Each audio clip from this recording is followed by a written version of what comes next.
Bonjour à toi, et bienvenue sur Grâce Infinie. Aujourd'hui, on va parler d'un sujet difficile, mais tellement important. As-tu déjà prié pour quelque chose, avec foi, avec larmes, avec espoir? Et reçu un non de la part de Dieu?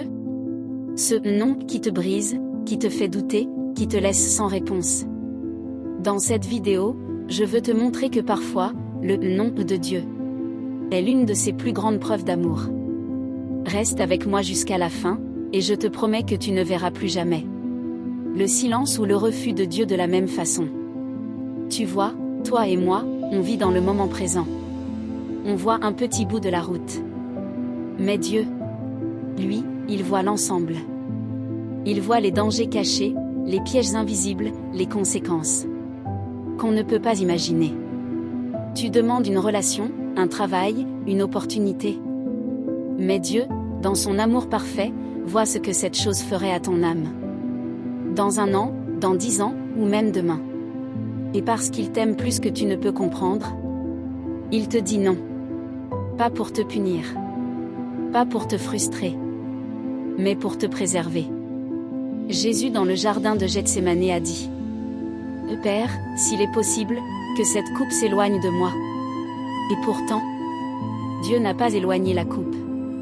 Parce qu'il y avait un plan plus grand. Un plan qui nous a tous sauvés. Il y a des noms qui t'ont blessé, mais avec le temps, tu as compris. Ce poste que tu n'as pas eu? Ce n'était pas le bon endroit. Cette personne qui t'a quitté? Ce n'était pas la bonne personne.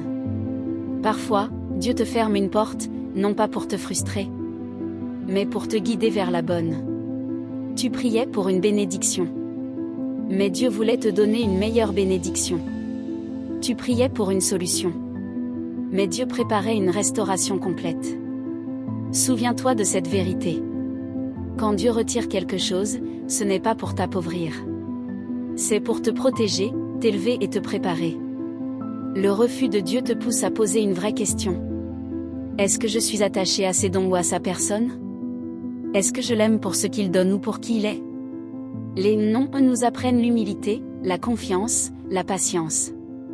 Ils nous amènent à dire comme Job: L'Éternel a donné, l'Éternel a repris, que le nom de l'Éternel soit béni. C'est dur, mais c'est dans ces moments-là qu'on grandit. C'est dans ces silences que notre foi devient réelle. La foi, ce n'est pas quand Dieu dit oui. La vraie foi, c'est quand tu continues à l'aimer, même quand il dit non. Ce que Dieu refuse te pousse souvent à te rapprocher de lui. Tu pleures, tu cherches, tu pries, tu écoutes sa voix. Et tu découvres que sa présence vaut plus que tout ce que tu pouvais désirer. Le non te force à revenir à la source. Pas à la bénédiction, mais au Dieu de la bénédiction. Tu te rends compte que ce que tu cherchais dans ce travail, ce mariage, cette réussite, c'était la paix, la sécurité, la joie. Et tu découvres que tout cela ne se trouve pas dans les choses, mais en lui. Aujourd'hui, peut-être que tu vis un refus. Peut-être que Dieu a dit non à une prière qui comptait beaucoup pour toi. Mais souviens-toi de ceci. Le nom de Dieu est parfois la réponse la plus aimante qu'il pouvait te donner. Il ne t'a pas abandonné. Il t'a juste protégé. Ce refus va te conduire à quelque chose de meilleur.